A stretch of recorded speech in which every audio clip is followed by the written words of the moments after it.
Buenos días a todos los presentes. Y gracias a SECPAN por la oportunidad de presentarles sobre, está por ahí el título, cómo absorben carbono y cómo lo guardan las turberas, que en realidad se aplica a otros tipos de ecosistemas también, pero hoy día vamos a hablar específicamente de las turberas.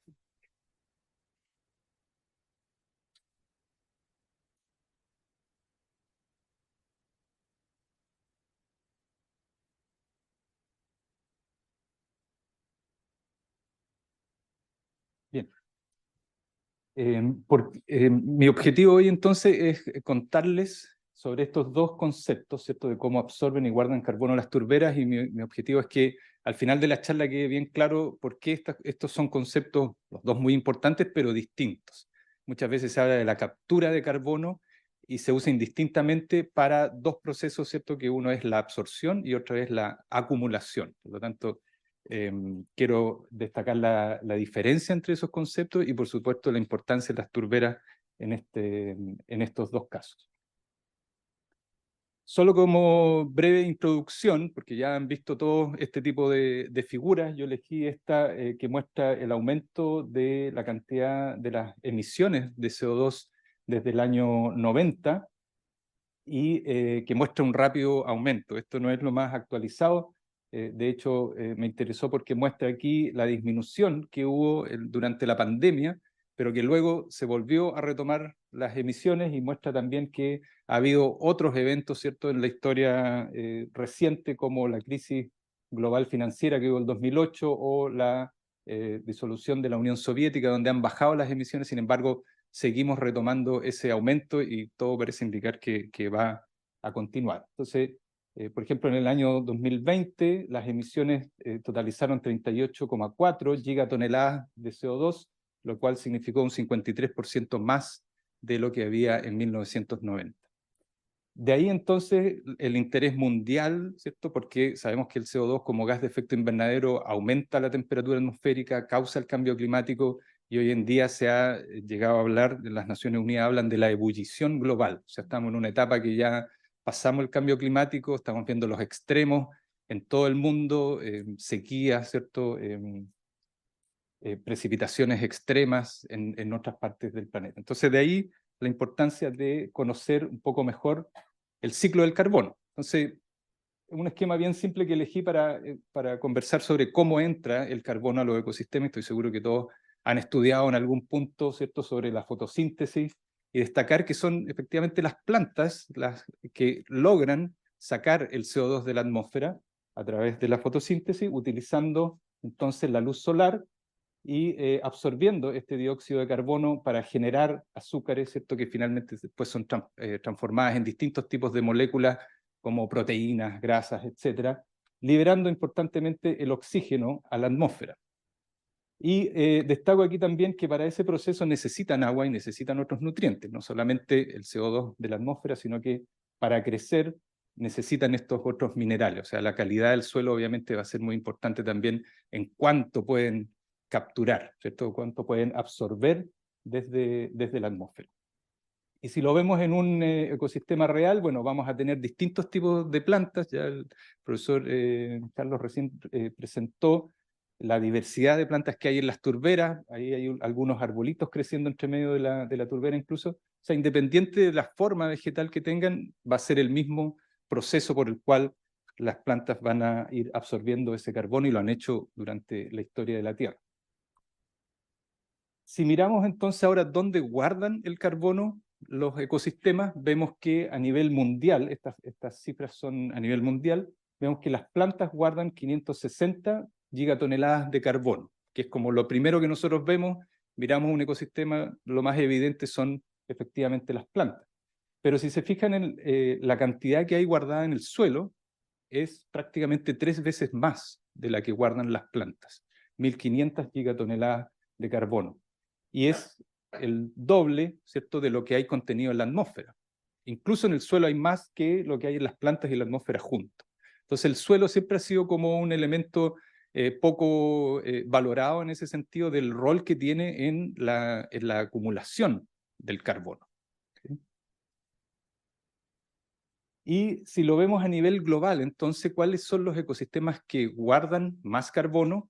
Vemos en este gráfico que hay en color más oscuro aquí la densidad de carbono, estos son kilos de carbono por metro cuadrado, y los colores más oscuros entonces son donde hay más, ¿cierto? En los desiertos obviamente hay menos, pero hay una franja del bioma tropical donde hay mucho carbono, pero también en los ecosistemas boreales, ¿cierto? Donde hay principalmente bosques de coníferas y turberas justamente.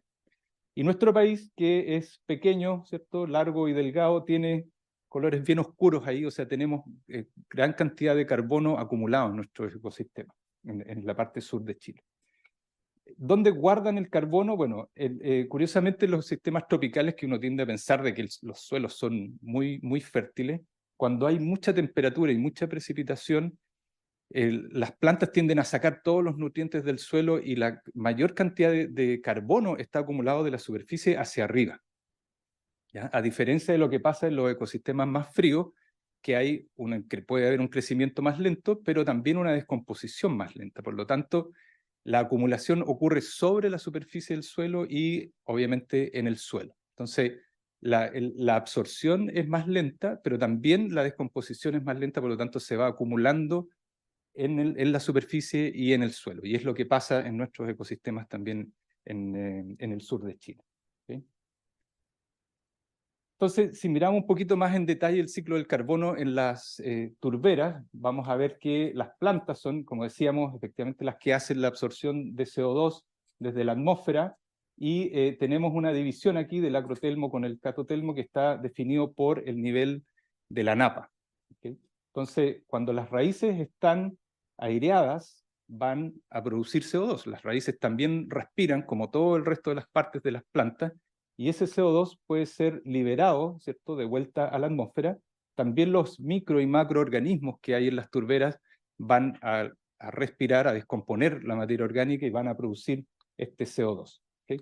Pero en la parte inundada hay lo que se llama una condición anaeróbica, no hay oxígeno, por lo tanto el carbono puede ser como CO2, pero principalmente también como metano.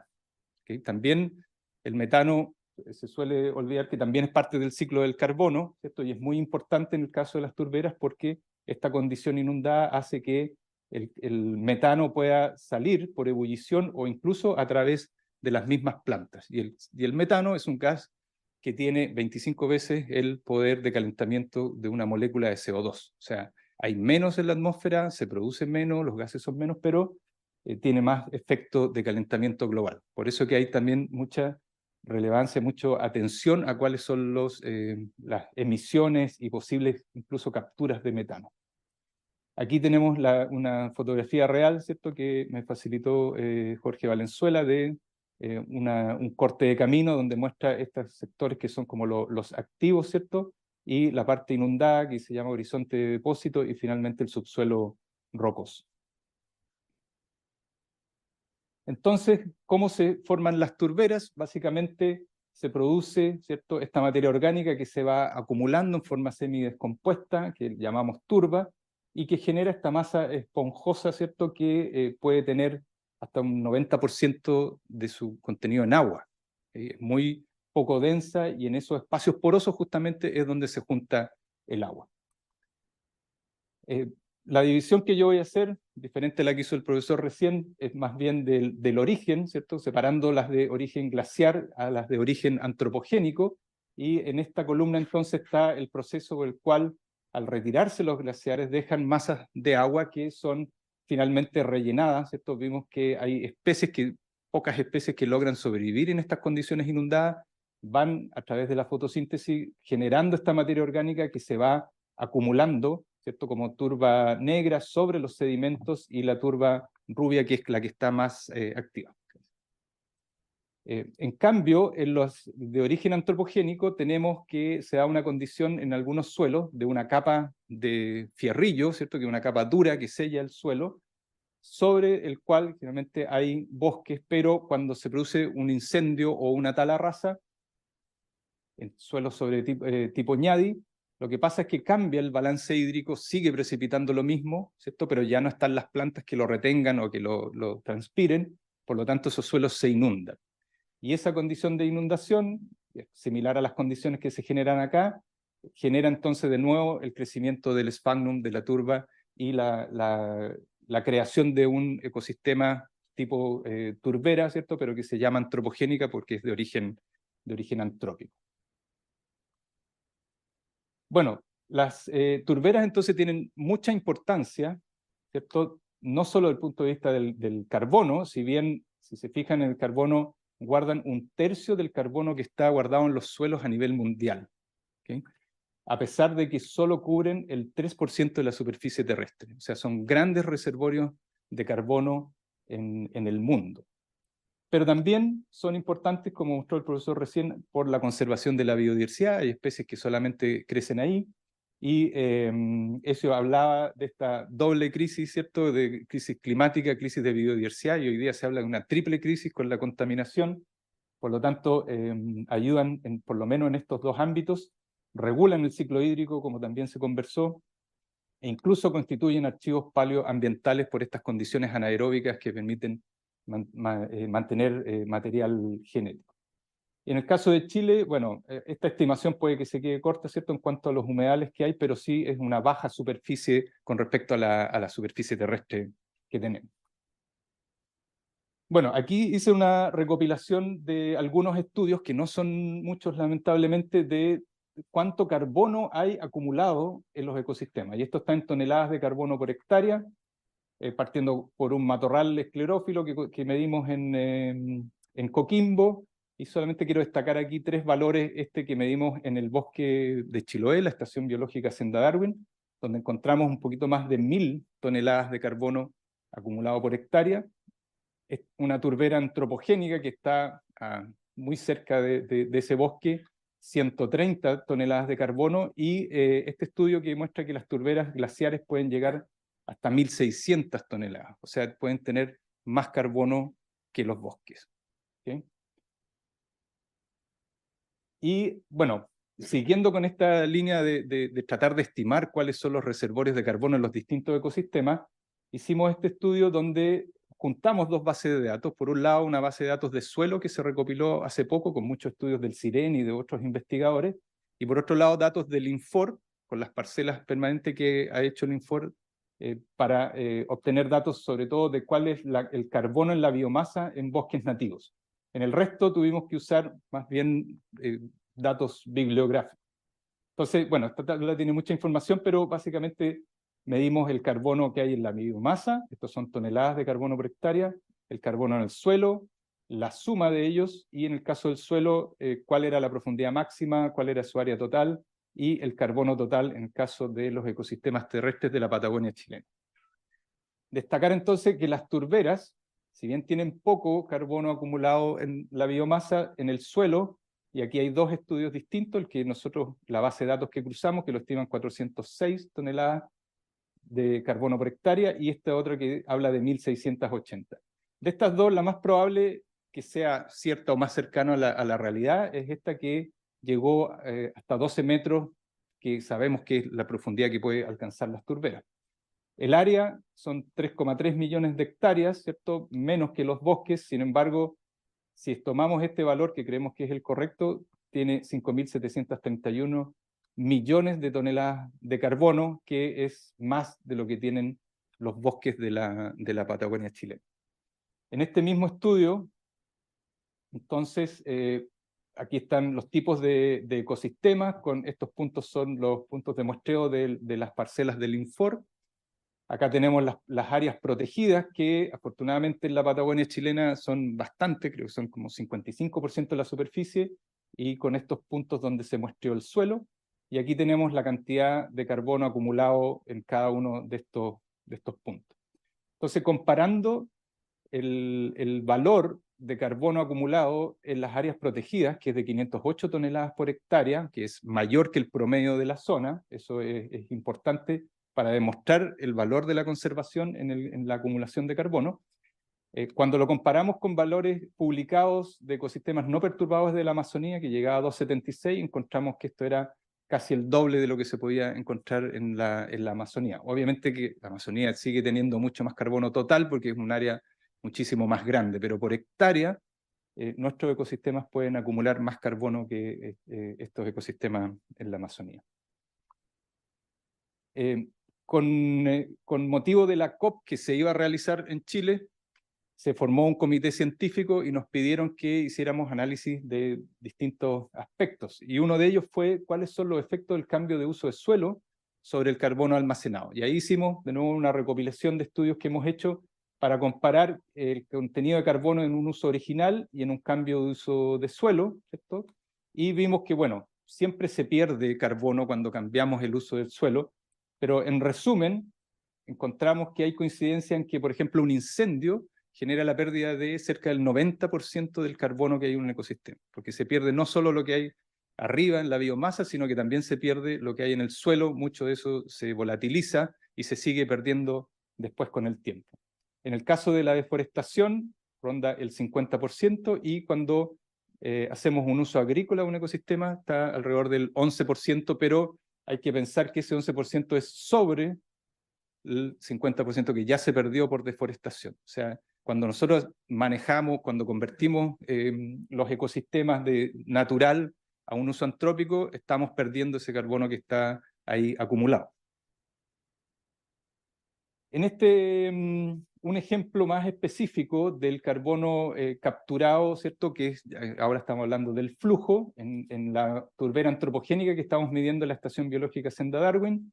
Me gustaría que se centraran solamente en estos valores que son de la parte perturbada de la turbera y la parte intacta, ¿cierto? Que es la que está dentro de la estación biológica.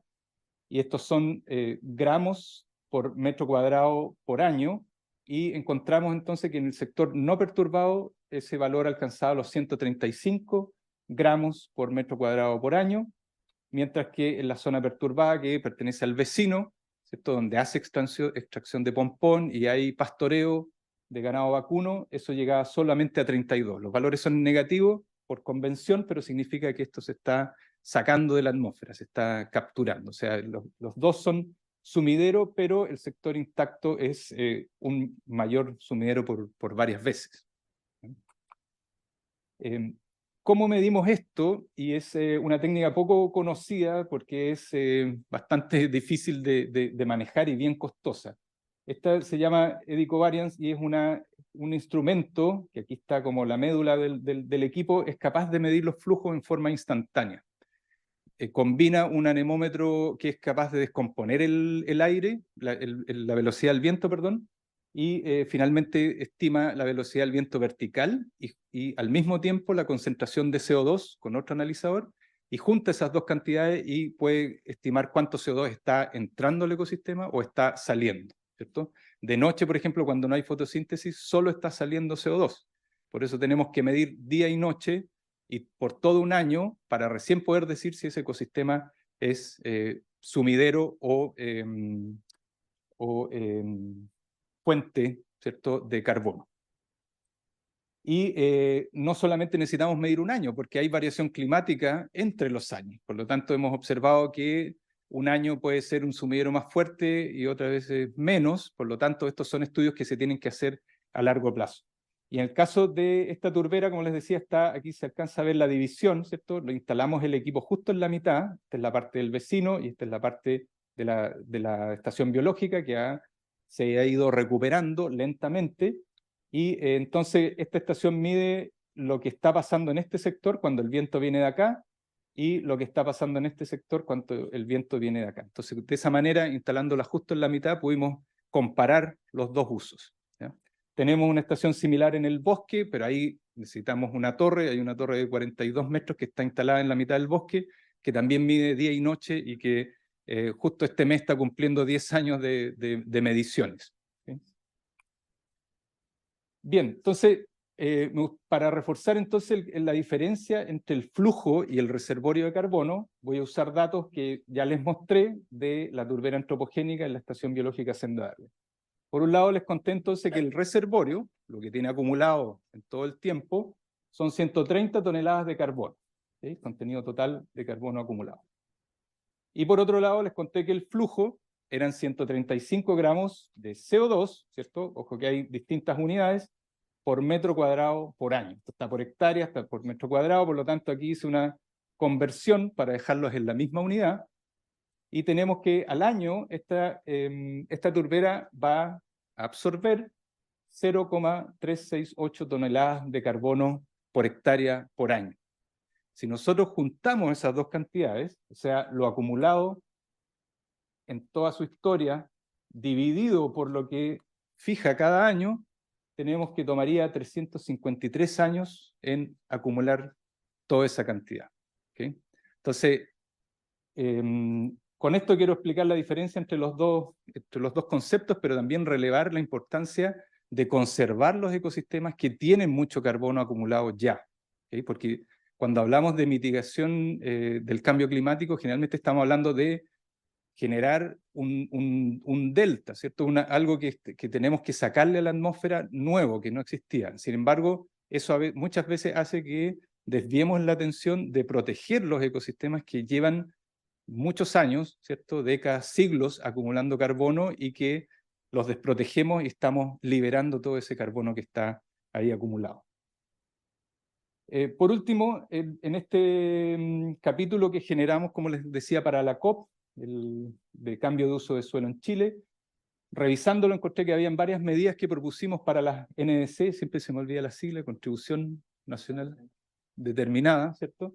La medida 3 dice, se las voy a leer: Chile se compromete al 2025 a modificar el reglamento de suelos, aguas y humedales, de manera de incluir en diferentes categorías de conservación a todas las turberas y humedales del país, otorgándoles una protección efectiva. Yo creo que desde entonces hemos avanzado. De hecho, el seminario de hoy es una muestra de que la conciencia, ¿cierto?, de las turberas, de la importancia de las turberas en la acumulación de carbono ha ido creciendo, pero sin embargo todavía esta frase, ¿cierto?, yo creo que sigue vigente, de que podemos seguir avanzando en la protección de nuestros ecosistemas. Así que muchas gracias, y ahí está mi correo por si alguien tiene alguna consulta o quiere la presentación, me la puede solicitar.